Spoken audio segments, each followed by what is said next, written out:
O Mother Nui, stretch high above this valley. Your starry body is our glory. Then see the hawk of yonder Rahur quit, his fiery splendor, oh so mighty. He brings a light for all our weary souls.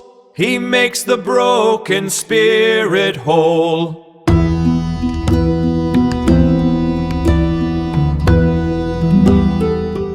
Imagine looking at an incredibly intricate, like a 400-year-old drawing. You're expecting a map, right? Yeah. But you realize you're actually staring into a mirror. Yeah, but not like a glass mirror. It's a mirror designed to reflect your own mind. Exactly. And that is our mission for you on today's deep dive. We are decoding this 1616 alchemical engraving from Augsburg. Right. It's called The Mountain of the Adepts by Stefan Michelspacher. And if you're thinking this is just some medieval recipe for turning lead into literal gold, think again. Okay, let's unpack this, because this elaborate piece of art is really a sophisticated roadmap for, psychological transformation. It's about the rebirth of the inner human being. Exactly.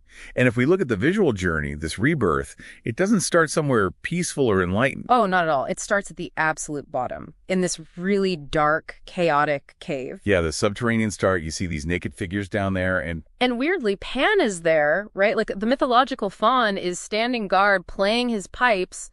I mean, what is he doing down there? well, he's a warning. Those naked figures represent the prima materia, which is basically the raw soul stripped of all its social armor. Oh, wow. Totally vulnerable. Very. In alchemy, this is called the negrito, or the blackening stage. So Pan represents that raw animal instinct. It's the literal panic of your ego dissolving. The panic. Wow. So it's not just like your generic self-improvement stuff where you drink green juice and do yoga. Facing that cave is, well, it's like opening your bank app after a weekend of terrible financial decisions. That is a brutally accurate way to put it. You really can't bypass the darkness. You just have to face the raw reality of your choices before you can even begin to fix the budget. Right. You must endure that instinctual dread. You have to face who you actually are before any of the real guided work can begin. Okay, so say the panic eventually passes, but then you're hit with the actual work? How do you start fixing that raw soul without just, breaking it entirely? Well, you need structured forces. You can't climb the mountain alone. But looking at the next phase of this climb, it looks brutal. I mean, there's literally a figure hanging from a rope, and another climber is hauling this massive sphere of cosmic laws. It is definitely a grueling ascent. Yeah, I have to push back a little here. Doesn't that imply that real personal growth means literally suspending yourself in uncomfortable, faith-testing uncertainty? Hanging from a rope doesn't look like guidance to me. It looks like torture. Well, it does look like torture, but what's fascinating here is that the suspension is totally intentional.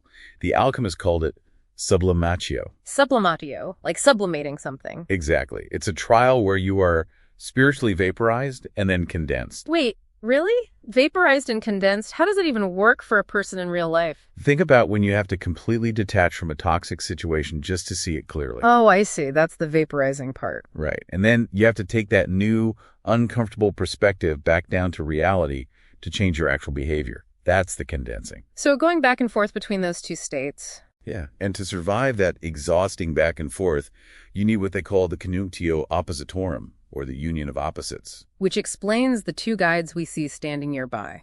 There's a solar sage in gold robes with a fiery scepter, and a lunar angel in a purple cloak with a sickle. Precisely.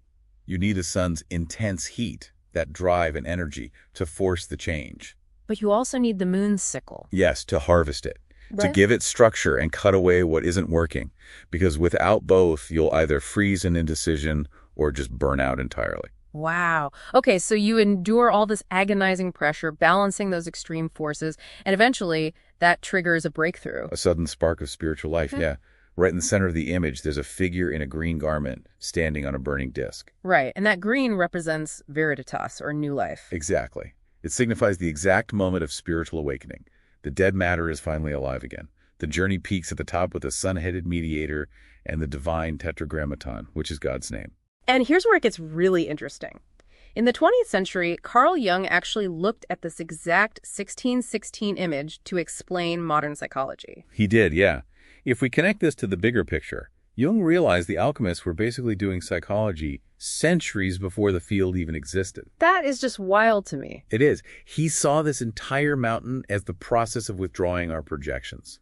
We spend our whole lives looking for gold or validation in the external world. Like buying things, seeking praise from others, that sort of stuff. Exactly.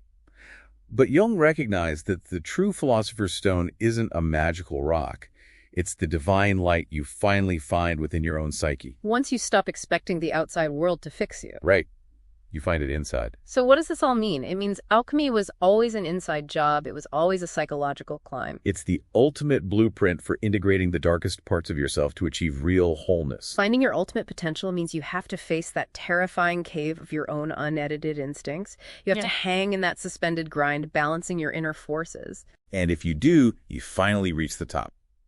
Which brings us back to that magical mirror. When you look at your own reflection in this journey, remember one last detail from the sources. This mountain is also described as a labyrinth of remembrance. Yeah, where you sometimes loop back into the exact same rooms. Right. So I want to leave you with this final thought. The next time you feel completely stuck in life, ask yourself, are you actually failing? Or are you just revisiting a room in your own psyche because the universe knows you haven't fully integrated its lesson yet?